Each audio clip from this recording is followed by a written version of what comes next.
यदि आपने real hero नहीं देखा तो एक बार देख लीजिए, और आपने रियल लायन नहीं देखा है तो उसका हूबहू प्रतिरूप देख लीजिए। सो दोनों साथियों ने इन दिनों बड़ा जबरदस्त तहलका मचाया, सोशल मीडिया को भी हिलाया है, और जो वीडियो उस समय वायरल हुआ 9 लाख से अधिक लोगों ने देखे। इसके लिए एक ताली बनती है। आंदोलन की पहली जो घटनाक्रम है 26 अप्रैल को शुरू हुई। 26 अप्रैल को त्रिशूल ग्राम पंचायत में ग्राम सभा का आयोजन किया गया, और वहां के जो आम नागरिक थे उन्होंने इन दोनों को आमंत्रित किया कि उस ग्राम सभा में वो दोनों जो है प्रतिनिधित्व करें, और इनकी उपस्थिति रही। ग्राम सभा सुचारू रूप से चला। लास्ट में जो पुलिस प्रशासन और अन्य कुछ लोगों के द्वारा दखल दिया गया, और उनके साथ फिर पहली नोकझोंक हुई 26 अप्रैल को। उसके उपरांत जब इन्होंने उनको गांव में सर्वे करने से मना कर दिया, और बिना अनुमति का जब वो गांव में प्रवेश करते थे तो इन्होंने जब दखल दिया उनकी जो कार्य योजना थी, उसके बाद जो है वो शांतिपूर्वक वापस चले गए।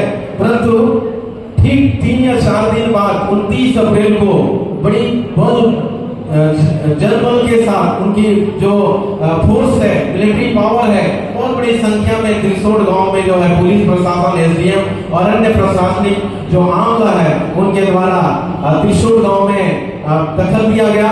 उसके बाद तुरंत आनंद फानंद में दोनों योद्धा वहां पर पहुंचे और उनका सामना किया, और उसी दिन का वीडियो जो है वायरल हुई, और संवैधानिक जानकारी के साथ इन्होंने उनका सामना किया।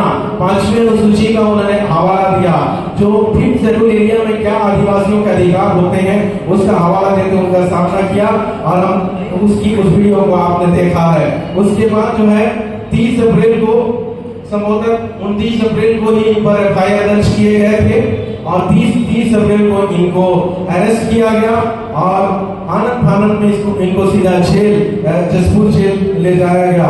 और इस प्रकार से 1 मई को जो है इनका पहली बेल आवेदन खारिज कर दिए गई।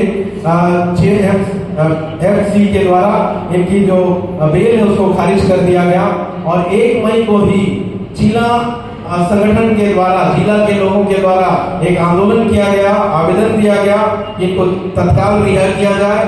परंतु उस आंदोलन के बाद एक ज्ञापन भी दिया गया, और चरणबद्ध आंदोलन की सूचना उसमें निहित थी। उसके बाद जो है 3 मई 2025 को बेल का आवेदन फिर से खारिज किया गया एडीजे के द्वारा, और इस प्रकार से इनकी वहां पर खारिज हुई।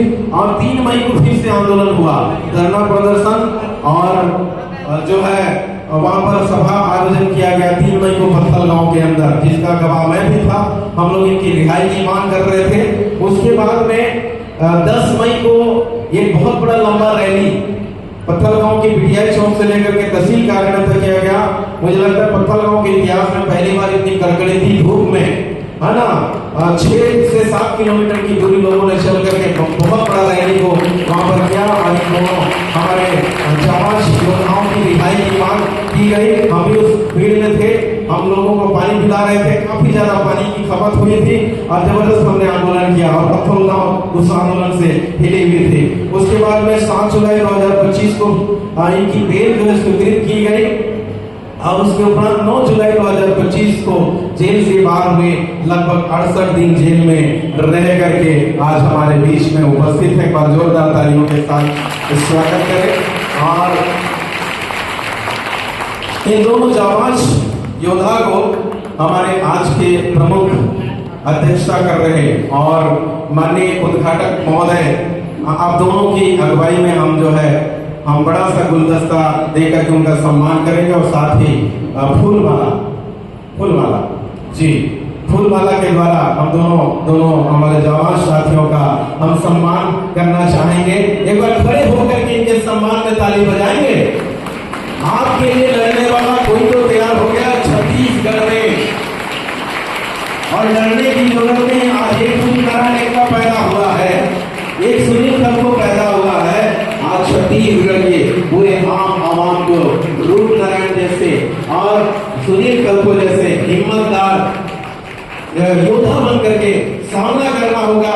चाहे बस्तर की समस्या हो, दुर्ग की समस्या हो, भिलाई की समस्या हो, रायपुर की समस्या हो, बिलासपुर की समस्या हो, या रायगढ़ की समस्या हो, छत्तीसगढ़ के किसी भी कोने की समस्या हो, आप सामना करना होगा और जुल्म अपना नहीं सहेंगे और हम जुल्मी को जवाब देंगे, ये हम आज कर लेते हैं। दोनों के सम्मान में बहुत बहुत धन्यवाद के पात्र हैं, सम्मान के पात्र हैं। और आज के हमारे इस कार्यक्रम की अध्यक्षता कर रहे हैं माननीय इंजीनियर आर के राम साहब के द्वारा उनका सम्मान किया जा रहा है। माननीय उद्घाटक महोदय जो है डॉक्टर पी मनोहर द्वारा जो है उनका सम्मान किया जा रहा है। एक बार और जोरदार तालियां बजा दें। इसी गर्म जोशी स्वागत के साथ बैठ जाएं। बहुत धन्यवाद।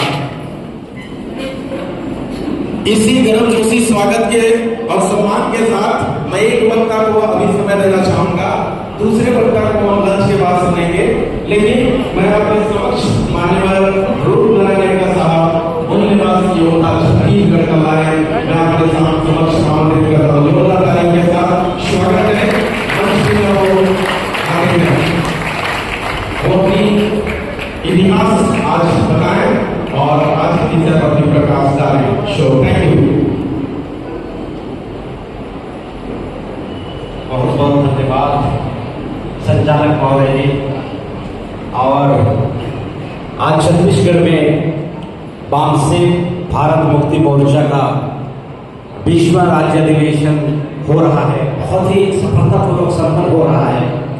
और यहाँ पे इस इवेंट को अटेंड करने के लिए हमारे 33 जिला की जो जुझारू क्रांतिकारी साथी अटेंड करने आए हुए हैं, उन सब साथियों को मैं दिल की गहराई से शुक्रिया अदा करता हूँ, धन्यवाद करता हूँ।